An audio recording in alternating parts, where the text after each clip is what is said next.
Having to spend your nights awake and your days asleep is not made for everyone. This hasn't been a problem for me as a kid since I never managed to fall asleep at night and ended up sleeping during class. I lost count of how many times I woke up to my teacher shouting my name and my classmates staring at me. When I turned 16, I had to start thinking about what career I wanted to pursue because I usually am wide awake at night.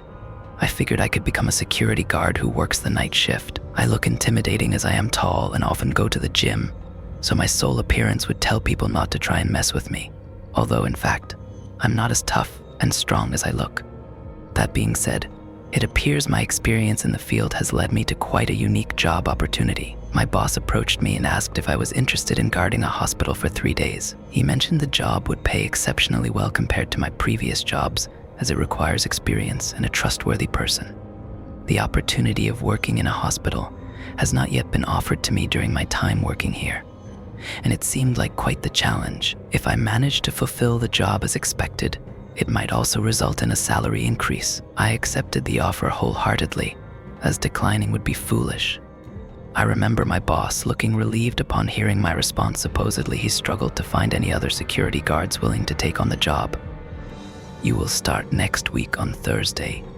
Make sure to be there before 10 p.m., he said, shaking my hand.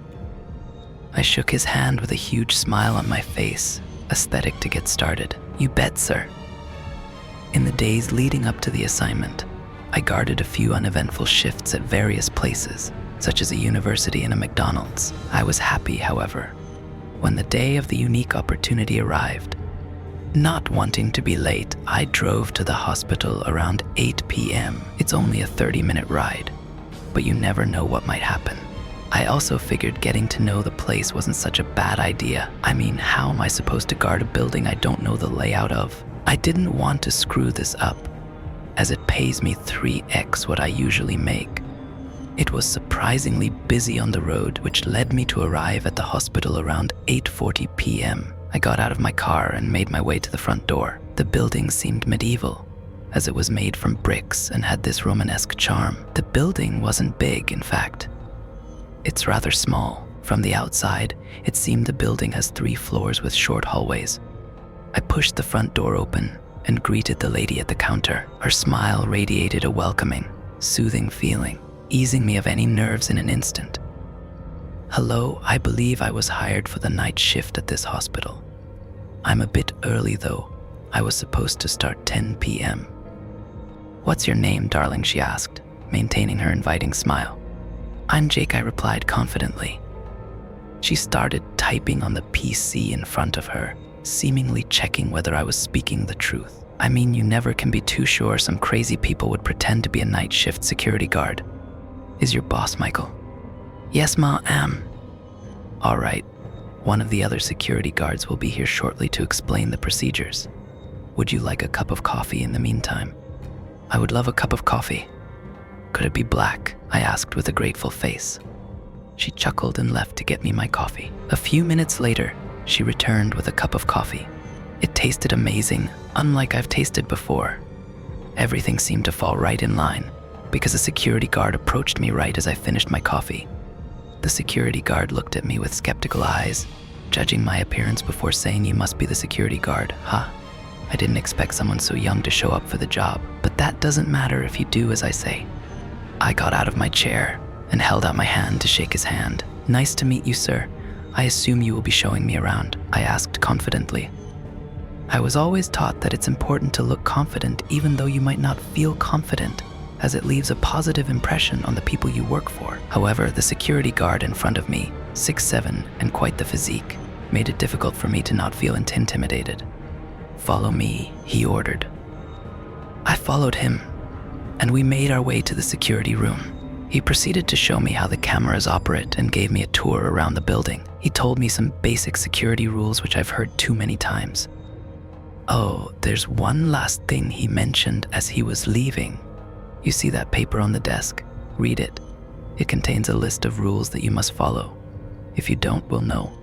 I hope you are professional enough to take them seriously and follow them, no matter how bizarre they might seem." I looked at him dumbfounded, but swiftly regained my composure and assured him I would follow the rules. "Good luck, kid," he said as he left the room. I watched him leave as the clock positioned above the door told me that it was 9:30 p.m., which meant I had 30 more minutes before my shift officially started.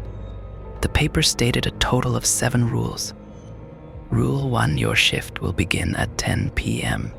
Make sure that you are inside the security room by that time. From 10:15 p.m. until 11 p.m., you are required to patrol the building to ensure that no individuals are present. If you encounter anyone, kindly ask them to leave.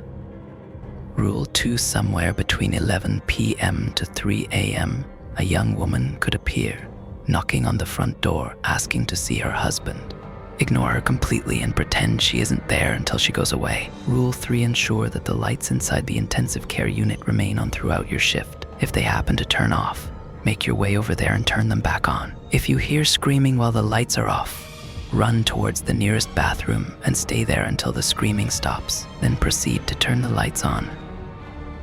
Rule 4, if there's a little girl with a teddy bear in the cafeteria, sit next to her and don't say a word. If she looks at you, walk back to the security room. If she speaks to you, talk back until she leaves. Rule 5, around 1 a.m., go to the general ward and check on the patients. If one seems to be sitting on their bed, ask them if they're okay and do whatever they request. If they strike a conversation besides this, ignore it. Rule 6, if it starts raining, open the front door and let people in for shelter. Make sure everyone you let inside leave the building. If someone seems to be missing, you will see them on the security cameras. Do not look at them.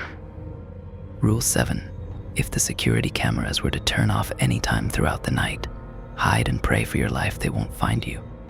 I put the paper back down on the desk and leaned back in the chair. I laughed at the sheer bizarreness of the situation. I must be getting pranked, I thought to myself. Though deep down I did not believe it was a prank. This was in fact a hospital, and it seemed unlikely my boss would go to such lengths for a joke. Perhaps this was his way of seeing how much he could trust me, to see if I would follow such foolish rules. I reread the rules once again to make sure I understood them. I sure as hell was going to show my boss that he can count on me. The clock struck 10 p.m., and I turned my attention to the security cameras. With not much happening on the security cameras, and only having 15 minutes until I was supposed to patrol, I felt my attention slowly falling towards my phone, the best way to waste your time. Spending time looking at memes and stupid internet news sure does go by quickly, it felt. Like I barely had spent time on my phone. Yet it was already 10:15 p.m. I left my cozy chair, stretched my legs, and made my way out of the security room. I figured that starting at the highest floor and descending my way down would be the best course of action, so I made my way to the highest floor. Thankfully, there was an elevator, so I did not have to bother using the stairs. I made my way up the highest floor and started checking all the rooms, hallways, and even the bathrooms. As I expected, nothing special happened. The thing about working the night shift as a security guard is mostly that someone must be at the location in case something happens. However, this does not mean anything will happen, making it a boring, easy way to earn money. On top of that, I get to grab coffee and snacks whenever I want. No one seemed to be on the 3rd floor, so I decided to descend to the 2nd floor of the building. After patrolling the 2nd floor, I reached the conclusion I had set for myself beforehand, nothing special. I grabbed my phone to check the time and see if I needed to hurry. It was 10:32 p.m. when I finished the 2nd floor, giving me enough time to explore the 1st floor. It did strike me as weird, however, that there was literally no one in the hospital. I expected a hospital to always have doctors and patients in the building, as that's the entire point of a hospital. However, every room I checked so far has been empty. If my boss was indeed trying to test me, he did not go all in on the preparations. Despite that, I proceeded to the 1st floor, which contained the intensive care unit, security room, front door, and cafeteria. I planned to pass through the EQ and main hall area first, so I could finish off with the cafeteria and get myself a snack. As I made my way through the IQ, I was caught by surprise when I noticed an old man, around 70 years old, standing in one of the rooms. Wonderstruck for a bit, I recalled rule number 1, if you encounter anyone, kindly ask them to leave suddenly. Everything fell into place. I realized that my boss had likely hired an actor and allowed him inside the building to test my adherence to the rules. With a sigh, I made my way toward the man. "Excuse me, sir, you are not supposed to be here at this time. I would like to kindly ask you to leave," I firmly asserted to the old man. The old man looked at me without saying a word, appearing confused by what I had told him. "Sir, I would kindly like to ask you to leave," I repeated. He nodded his head in agreement and followed me out of the building. "Have a good night, sir," I told him as he walked away. Right before he completely vanished into the darkness, the old man unexpectedly spoke, "Be careful of the surgeon." What did he mean by that? I quickly realized my boss must have told him to say that to scare me, so I quickly disregarded it. I continued my patrol around the floor. No one else seemed to be on the first floor, so I grabbed another cup of coffee and a croissant from the cafeteria. As it was 10:53 p.m., I made my way back to the security room. Once inside, I leaned back in my chair and played some games on my phone, confident no one was in the building and I had nothing to worry about. After playing games on my phone for a while and finally checking the time, I was surprised to see it was nearly 12 a.m. I had spent over an hour playing games on my phone. I shifted my attention to the security cameras, scanning for any anomalies. My heart skipped a beat as I noticed the lights of the ICU were switched off. I cursed at myself for not paying attention, as I had no idea how long the lights had been switched off, and the rules stated to turn them. As I walked towards the ICU, I froze in my steps. The sound of people screaming was deafening. I was baffled by the situation, unsure if my boss would have gone this far just to see how far I would follow the rules. The agony in the screams was noticeable and raised my anxiety. That's when I heard a door open and close, followed by footsteps making their way towards my location. Without hesitation, I bolted to the bathroom on the first floor and locked myself in one of the toilets. I tried to gather my composure and make sense of the situation I found myself in. I couldn't seem to understand how it was possible for anyone to even be in the building. Their screams of agony felt so realistic that it left no room to think this was staged by my boss. Those screams were real. Before I could fully reclaim my composure, the bathroom door swung open, and the same footsteps I heard before walked inside. I tried to stay as silent as possible, not knowing if the person had a weapon. For a second, the silence was deafening, until the person started whispering a song to himself. "Welcome to the hospital, welcome to the hospital. You can come, but you can't go. Welcome to the hospital," he murmured as he knocked on the doors of every bathroom stall. I jumped when he knocked on mine, the sound noticeably louder than with the others. Through the gap beneath the door, I could see his feet on the other side, completely motionless. "Yes, anyone there?" he said with a deranged tone. "Open, you pee. Don't be shy," he continued. My heart pounded in my chest as I held onto the silence. I remained frozen, praying he would soon leave me alone so I could get the hell out of here. The man persisted, knocking on the door as attempt to gain any reaction out of me. "Come on, Jake, I need your help with something," he cried out desperately. I felt my blood turn cold at the sound of him mentioning my name, unsure as to how he could have known it. I stayed still and did not make a sound. After a couple of minutes, he gave up and walked out of the bathroom. Right before he left, one more sentence left his mouth: "See you soon, Jake." I did not leave the bathroom for another 10 minutes until the screaming had finally stopped. I unlocked the bathroom stall I was in and slowly opened the door that led towards the main hall, making sure no one was in sight. I exited the bathroom and slowly made my way to the IQ to turn the lights back on. Right after I turned the lights on, I ran towards the security room, as it suddenly felt like the only safe place in the building. As I let myself fall into the cozy chair, I looked at the time displayed on my phone, which indicated 12:51 a.m. Still full of adrenaline of what had just happened, I quickly reread all the rules to see if I had acted the way I was supposed to. Thankfully, that was the case. As I got to Rule 5, I was given a lovely reminder to check up on the patients around 1 a.m. and fulfill any wishes they had. Though I was not too sure if I was ready for another endeavor, I was more afraid of what might happen if I don't oblige to the rules. Despite during my patrol I did not see anyone in the patient rooms, so how could there be anyone?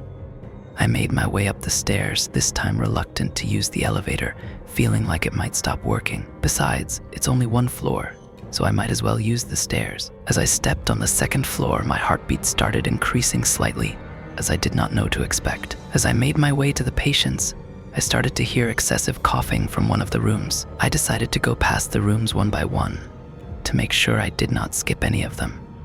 As I peered into the first room, hoping to see nothing except an empty room, I was disappointed. In the bed laid an old woman, apparently apparently sleeping.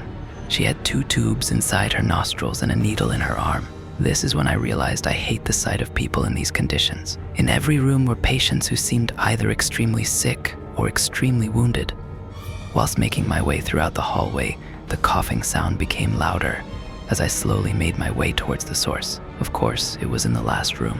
In case it was that maniac in the bathroom from before, I'd have to run the farthest. All the other patients were sleeping.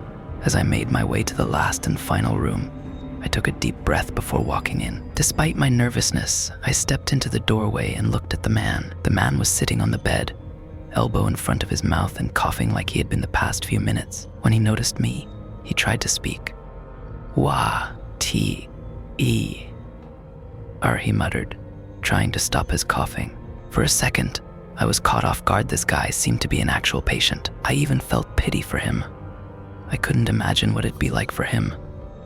I quickly ran down to the cafeteria to grab a cup of water and bring it to him. As he saw me standing in the doorway, his hand signaled me to come closer and hand him the cup of water. I walked towards him and handed it to him. He drank it so fast I figured he had beaten a world record. He collapsed on his bed and thankfully stopped coughing.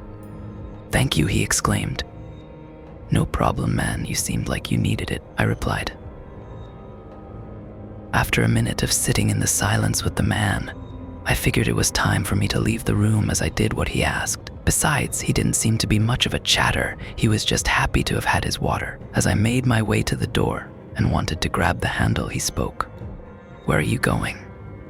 "Come sit with me, my friend." A chill went down my spine as I heard him speak. His entire tone changed from before, and he sounded serious. I slowly turned my head back to him, realizing I had no choice but to do what he asked. I sat down next to him on the bed. "What's up?" I tried to say confidently, but failing in doing so. "I'm not going to hurt you, son. I appreciate you helping me. You see, the surgeon stuffed a can of cinnamon down my throat, which led me to be unable to breathe. I wanted to tell you to be careful because he's still wandering the building." "He stuffed cinnamon down your throat?" I asked in disbelief. That's when I remembered what the old man from before had said. "Be careful of the surgeon." "Yes, he did. I wanted to warn you. This seems to be your first time here. I figured you'd like to know there's a maniac inside the building. If you do what the rules say, kid, you'll be fine." I looked at him with fright. After taking a deep breath and standing up, I thanked him and made my way out the room. Thankfully, he did not ask me to come back. I made my way to the security room. My pace increased when I heard something falling on the 3rd floor. In no multiverse would I have gone upstairs to check what was going on there. If I follow the rules, I'd be fine. I grabbed the door handle of the security room and closed it as soon as I was inside. A wave of relief crashed over me as I once again felt safe. When I looked at the clock above the door, it indicated the time was 1:53 a.m. I sat down in the chair and once again read the sheet of paper. Thankfully, there were no more rules stating me to go outside the security room. I prayed to God the rest of the night would be as boring as all my previous jobs had been.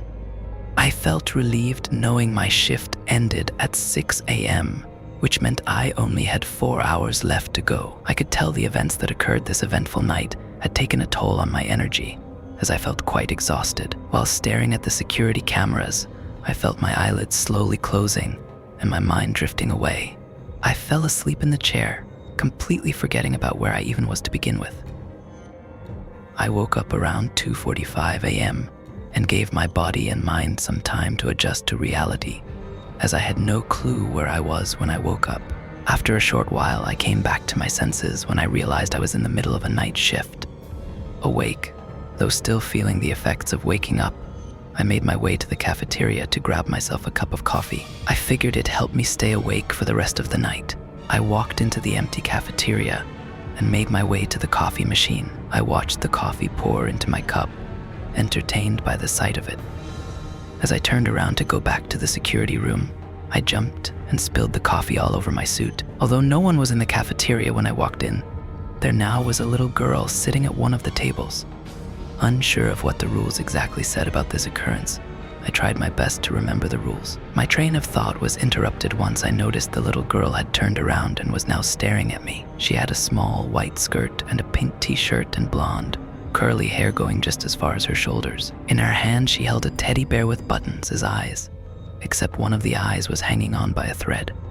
She looked at me without any expression on her face, making me feel uncomfortable and uncertain as to what I should do. All I could remember from the rules is that I had to sit next to her. Though I was reluctant and not entirely sure, I felt like it was the safest course of action. In the end, it was only a little girl. I sat next to her, her eyes intently staring at mine. She did not say a word for a long time, and I felt extremely uncomfortable, unsure of when I could leave. That is when she started giggling, covering her mouth with one hand, while still holding her teddy bear with the other. "You forgot the rules," she said in a frightening and teasing tone. I looked at her confused, thinking I had remembered them correctly. She could see the panicked look in my eyes, enjoying the sight of it. "Want to play hide and..." "You." I did not bother to ask who he was. She looked at me like a kid looks at candy in a candy store. I ran to the security room, leaving my coffee next to the little girl. As I ran away, I could hear her counting. 1, 2, 3, forever with me you'll be. 4, 5, 6, in the darkness you'll cease to exist. I locked myself in the security room and quickly grabbed the rules as I reread Rule 4. If there's a little girl with a teddy bear in the cafeteria, sit next to her and don't say a word. If she looks at you, walk back to the security room. If she speaks to you, talk back until she leaves. My throat turned dry as I realized my mistake.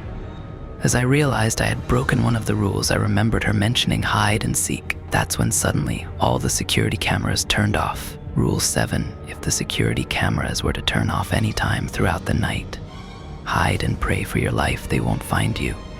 I completely lost it as I did not know what to expect nor where to hide. All I knew is that the security room was too obvious for me to stay in, as there's no way I could escape from here. Overtaken by adrenaline, it felt like my body was moving on its own. I reached for the front door and frantically tried to open it. The door didn't budge, no matter how hard I kicked. 52, 53, 54, 55, prepare to run for your life, the little girl sang from inside the cafeteria. Despite feeling mentally overwhelmed, making me feel dizzy and close to passing out, my body had gotten a mind of its own. I ran up the stairs to the second floor, to the room of the patient I had given a cup of water. I opened the door to his room, only to see he was no longer there. That did not matter to me at that point, however, as I just wanted to find a proper hiding spot. By the time I was inside the room, I could already hear the little girl frantically laughing and singing as she had counted to 60. Unsure of how long I had left before she would be coming to this room, I decided I had to hide as soon as possible. I looked around the room for any suitable hiding spots, but there seemed to be none. The best option I seemed to have was to get inside the ceiling, as it was made from plates that could be pushed up. I stood on the bed to get closer to the ceiling and hopefully pull myself up. I accidentally kicked the photo from the nightstand next to the bed. The sound of it hitting the ground echoed throughout the entire building. I heard that she screamed as I heard her running towards my location. Completely freaked out and realizing I had to be quick, I jumped as high as I could and held on to the ceiling, pulling myself up as fast as I could. I could tell the ceiling wasn't made for any person being on top of it, as every little move I made caused the ceiling to cave. Once I made it up above the ceiling, I blocked off the square hole and laid completely still, not wanting to make a sound or have the chance of the ceiling falling. I could hear the little girl enter the room excitedly, tiptoeing around. "I know you are in here. I heard you drop something," she said in a playful tone, enjoying every second of it. My heartbeat skyrocketed throughout the entirety of the situation, unsure whether she would find me or not. She poked into the ceiling with a broom, trying to figure out if I was there or not. Though I almost jumped once I felt the vibrations of the broom touching the ceiling, I managed to lay still and not make a sound. "I guess you're not here," then she said disappointingly as she walked out of the room and continued to keep searching. I could feel the ceiling giving in to my weight, which meant I had to find a different hiding spot. After a couple of minutes and making sure she was no longer nearby, I slowly descended back into the room, being as quiet as I could. I peered my head into the hallway to see if anyone was there, but no one was in sight. I made my way through the hallway with the smallest steps I could make, flinching at every sound I heard. I figured I should hide on the first floor since she had already checked the entire floor already. Though I did not know exactly where she was, I figured she would be upstairs. I slowly made my way downstairs, making sure no one was there. As I heard her shoes touching the floor above me, I knew I was safe to walk on the first floor for a while. This seemed to be a horrible conclusion, because the moment I turned the corner, I could see the silhouette of a man standing near the IQ. I could see his face turn to me. I quickly jumped behind the wall, hoping he had not seen me. "What is a patient of mine doing out of his room so late?" the man asked. Realizing I did not have long before he would be here, I had two options. My first option was to go back upstairs and hope I would not encounter the girl, and maybe find a hiding spot there. The second option was to run to the bathroom once again in hopes I'd be safe there. I didn't like either of those options, as I felt either of them would lead to me getting caught. Though I did not feel like I had the time to go back upstairs at all, I quickly ran towards the bathroom. Right before I wanted to enter the bathroom, I noticed the janitor's closet right underneath the stairs. Feeling like it's my best chance of survival, I opened the door and hid myself behind a container and a pile of trash bags. "Come on now, I need to inspect your organs," the man proclaimed as I heard him open the bathroom door. His voice sounded familiar, but at first, I did not seem to understand why. That was until he finished searching the bathroom. "You were smart enough to hide somewhere else this time. I'm impressed you are not as stupid as you look," he said as I realized who he was. The guy sounded exactly like the maniac I had encountered before. My blood froze to the fact that he knew where I was all along. He opened the janitor closet and looked around for a bit, but decided it was too small for someone to hide in, so he closed it soon after, leaving me in utter darkness, horrified to do anything. I stayed in there for the rest of the night, not getting out until I knew it was completely safe. I could hear a drill, followed by a man screaming in agony. The man, who I assumed was the surgeon, laughed maniacally. I grabbed my phone to see how long I had left until the nightmare was over. 5:45 a.m. Only 15 minutes left until the staff of the hospital would come in for their daily shift. I just had to hold on for a little bit longer. I ended up falling asleep in the closet, feeling completely hopeless and defeated, exhausted from the night I had witnessed. I was woken up by a kind old man who seemed to be the janitor, who seemed surprised to see a security guard hiding behind his equipment. "Rough night?" he asked, though he knew the answer based on my expression. "It's over. You can come out now." I got back on my feet and walked back into the hallway. The hospital looks completely different during the day than it does at night. Instead of being unsettling, it seemed like a nice place. I thanked the janitor for his kindness and got the hell out of that place. I drove home and collapsed on my bed. I still could not comprehend what I had witnessed. It all felt like a fever dream. I told my boss I was sick and did not bother to answer his phone calls. After a week, I returned to my regular, uneventful shifts. Though the boredom might be horrible, I do not mind it at all.